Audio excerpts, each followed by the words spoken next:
Hey everyone, today we're discussing which of the survivors could possibly defeat the killers of Dead by Daylight. I covered this previously, but now with some new characters, I thought we'd have another look at this. Let's get into it. We can start by ruling out survivors who could definitely not defeat the killers. Dwight is first up, and he's getting ruled out due to lacking experience in the correct areas. Dwight was an office worker, a pizza delivery boy, and a gas station worker, and so doesn't exactly have any transferable fighting skills or strategy from these experiences. What Dwight is said to have is great survival skills. In his lore, he's mentioned as an unlikely leader, adept at survival. Survival and leadership skill don't necessarily mean he's killer material though. And each time a licensed character gets released, it seems less likely that Dwight would take that role as leader. It made sense at the beginning when it was just him and a few others, but now we have a lot of characters in the game. Meg has valuable survival skills, largely due to her running, so I guess it's more fleeing for the purpose of survival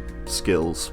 In the lore, she does prove to be stealthy as she sneaks up to a police station and slashes a car's tires. We know she is also very fast and she's competing in her state's championships. Aside the slightly violent side she reveals when talking about her rival, she doesn't seem like she is capable of taking down the killers, and is more suited to her role as a survivor. Jeff and Adam are two characters who I think are physically quite built and capable, but I think that both of them are not too interested in directly fighting back. Before they were taken, they were both just chilling out and doing their own thing. Jeff was an artist, Adam was a teacher. Both of them are good people who I think would be fine with self-defense, but would be morally objected to killing or fighting the killers. Also, seeing as a lot of them are quite human and have been manipulated by the entity, I think they'd feel for them to an extent. So Jeff and Adam seem like they'd probably rather try and reason with them over using force, I think. Ace proves he is capable of taking a bit of a beating during his lore when he remains in a ring, getting hit for 5 minutes straight by a professional fighter as part of a bet. Ace throughout his lore avoids debt collectors from all the gambling debts he built up over the years, always managing to swindle his way out of them. Thing is, he can't really do that with the killers in the same way, as they aren't really all too concerned with money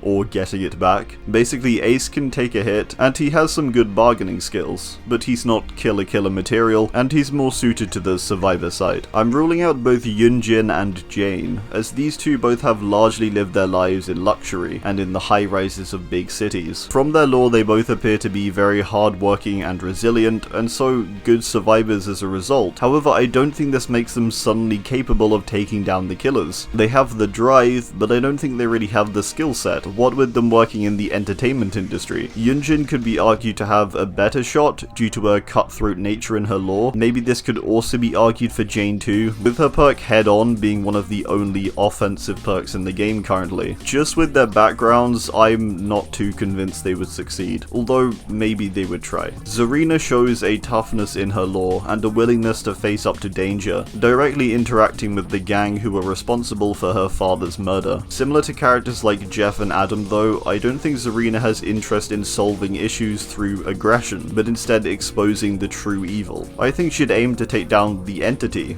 as the true evil at play here, possibly making some exceptions for the more evil and irredeemable killers such as Myers, Doctor, and Trickster, to name a few. I don't doubt Zarina has the capability, but I just really don't think she'd want to take that approach. She'd be more concerned with the true evil at play. Next, let's look at those who couldn't defeat the killers but could provide support. Claudette is going to start us off here, as I think she perfectly exemplifies a support character, as it were. She's described to be very intelligent in the lore and a great botanist. In her perk Botany Knowledge, we can read, "You transform plants found around the campfire into tinctures that slow down bleeding." That's quite impressive, honestly. She's also the only survivor that is able to heal herself without the need for a medkit or any prerequisite thing like a totem or locker. Like many of the others mentioned, she's fully set for survival in the realm, and I think has a great potential to assist others in taking the killers down, but likely not taking them down herself. Lisa I'm also putting here, as she can fill a similar medic role. Throughout Silent Hill, she proves herself by caring for Alessa for nearly a decade, sacrificing her own needs and health. Despite the messed up situation she was in, being under pressure from a cult, she still continued on and cared for Alessa. For this, we can assume that if she forms a strong bond to the people in the realm, then she'll definitely do all she can to protect them. I don't think she'd fight the killers head on, but definitely definitely assist in some way. Jake and Nia, I believe, would both be valuable as scouts or information gatherers of sorts. Jake being somewhat of a survivalist and saboteur, and Nia being cat-like and capable of traversing urban environments quickly. I don't think they would be capable of directly fighting back, but I think they do certainly have the tools and skills to mess with the killer's equipment and gather information on them and such. Aside this aspect, the both of them are largely just good survivors, and I don't think quite killer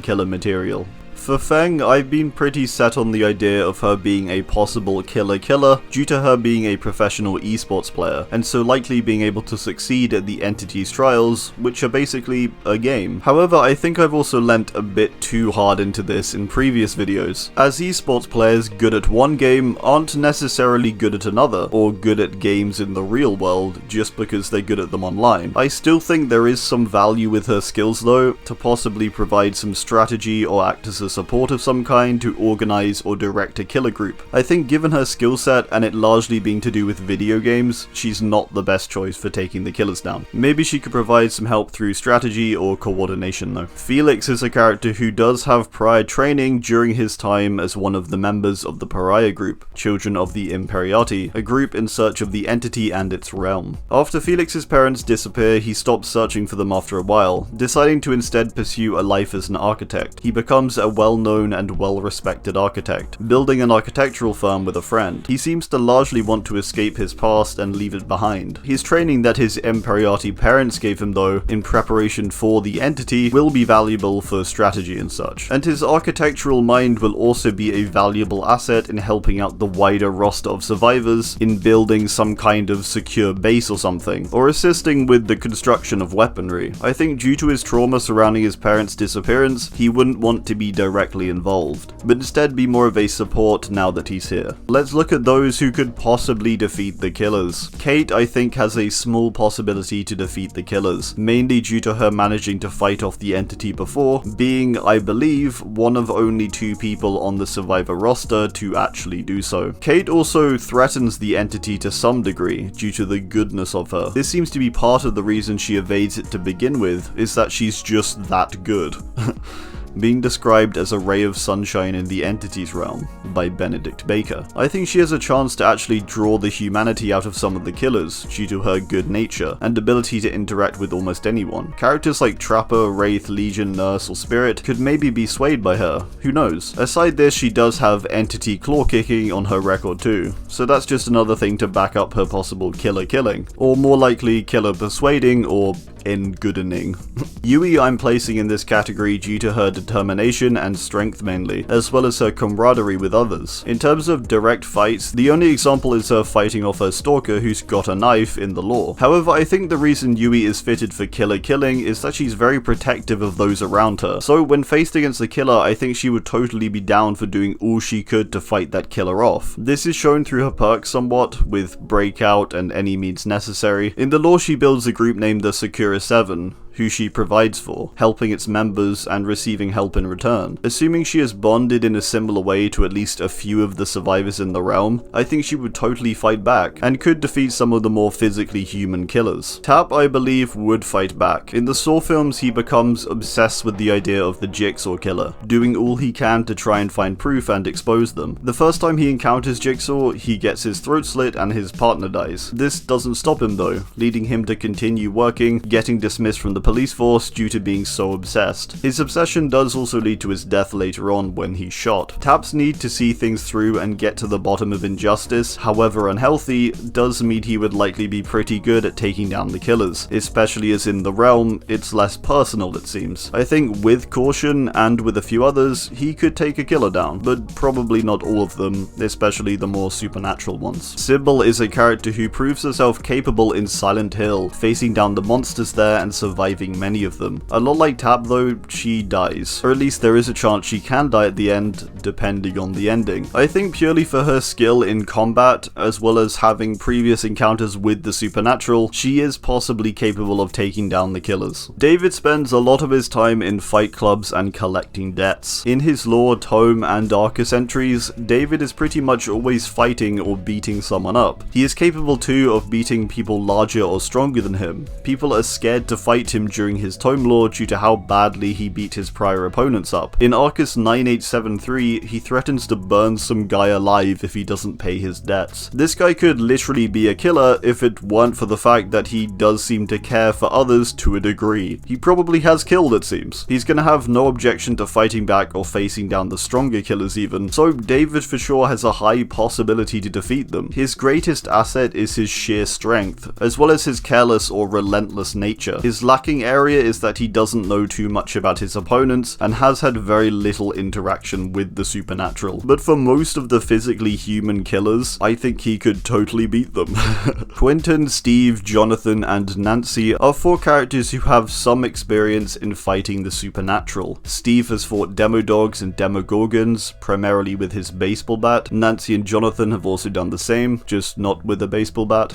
They have proven themselves as characters capable of fighting off stronger and threatening creatures, surviving despite this power imbalance, meaning they pretty much get a pass as a possible killer in my eyes. With that said, I don't think they're a definite yes, as they still do rely quite heavily on those around them and staying in groups. Stranger Things has a large cast, and it's not always down to just these 3 to beat back the threat, so high up here but not quite definite. Quentin is in a similar situation. He manages to beat Freddy, which is quite the feat to be fair to him, surviving him and also kind of killing him. A lot like with the Stranger Things crew though, he had help and a lot of people died on the way to him successfully beating Freddy. Even then, it's revealed at the end of the 2010 film that Freddy's still out there. So a lot like the Stranger Things crew, Quentin shows capability in beating things stronger than him and also the supernatural, but doesn't necessarily succeed completely and does have some help on the way. Quentin is a high possibility too though. Mikaela is an interesting one. In her lore, it seems like she is literally magic to a degree. Looking at her Boon perks, this seems to be the case. Hag's hexes are definitely a real form of magic in her world, so I think Mikaela's boons are too. Mikaela is further shown to be a clairvoyant.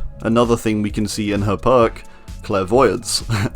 Clairvoyancy is kinda like being able to see things before they happen. This is shown in the lore when she experiences the entity's realm in a dream prior to getting taken by the entity. Further, Mikaela is attacked by the entity directly, a lot like Kate in fact. It busts into a room, its claws breaking down a door and trying to grab her. She manages to block the door and the entity with it. I think a combo of magic, clairvoyancy, and previous entity encounters means she has the possibility to defeat a killer. The only gripe I have with Mikaela is her lack of experience. She doesn't seem to fully understand the magic she is wielding, or really how to use it properly. If she could hone down her clairvoyancy skills, she could be an insanely valuable member of the survivor roster. She's essentially the only supernatural survivor, as it were, although it could be argued her powers are still more to do with support, more so than direct attacks. Let's now look at those who could definitely defeat the killers. Laurie is her 1978 Halloween self, so she hasn't quite gone full-blown 2018 reboot Laurie just yet. However, assuming this is the chronology we are going by, this is what she will become given enough time to grow to that point. I think with a bit more training, she is totally in a spot to take the killers down, but just with some time to get her up to her 2018 skills and preparation. Regardless of this, she survives and fights back Michael Myers multiple times, despite him having the jump and being vastly more prepared as he stalked her the entire film. To me, this is pretty good evidence for her ability to fight back against Dead by Daylight's killers, one of them being Myers, who in all fairness is on the higher end of power in terms of the killer roster. Leon is in a similar situation to Laurie, as he is taken during the events of Resident Evil 2, meaning he lacks a lot of experience that he gains in the later games. In RE2 he is a rookie, and although he overcomes some pretty big and scary things, he's not quite at his Resident Evil 4 level where he's literally taking down armies of parasites and creatures the size of buildings, nor does he have all his combat training. Like Laurie though, I think given the time and training, Leon is good to go as a killer. Claire, I think we can also apply basically the same thing to. Claire through RE2 faces almost identically the same things as Leon, meaning she too has defeated bioweapons on her own, as well as a bunch of zombies. I believe in the later games she goes down more of an altruistic path in comparison to Leon, but regardless, I think she deserves a spot here. Survival in the RE universe ain't easy. There's zombie outbreaks like every other day.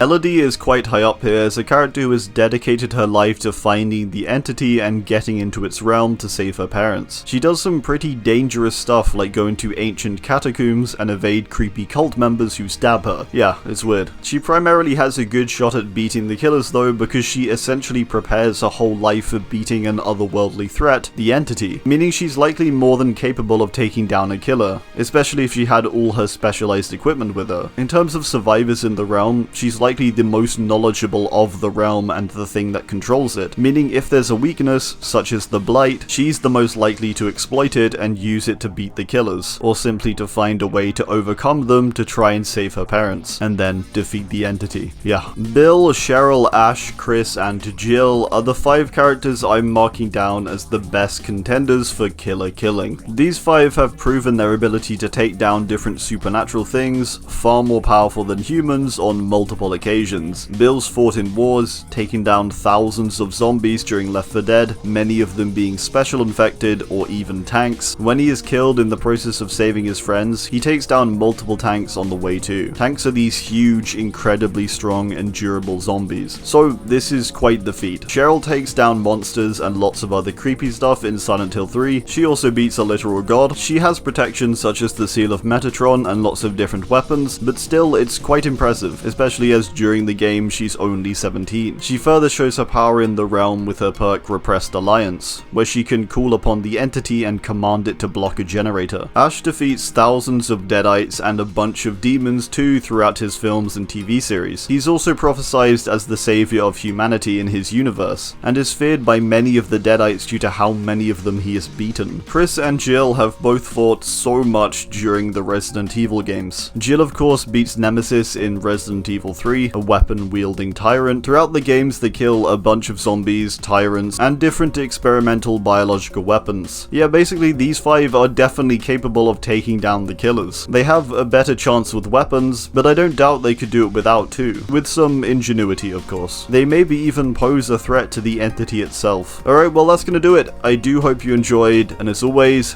do drop your own thoughts on this, and who you think the strongest survivor is, down below. Thanks, and goodbye.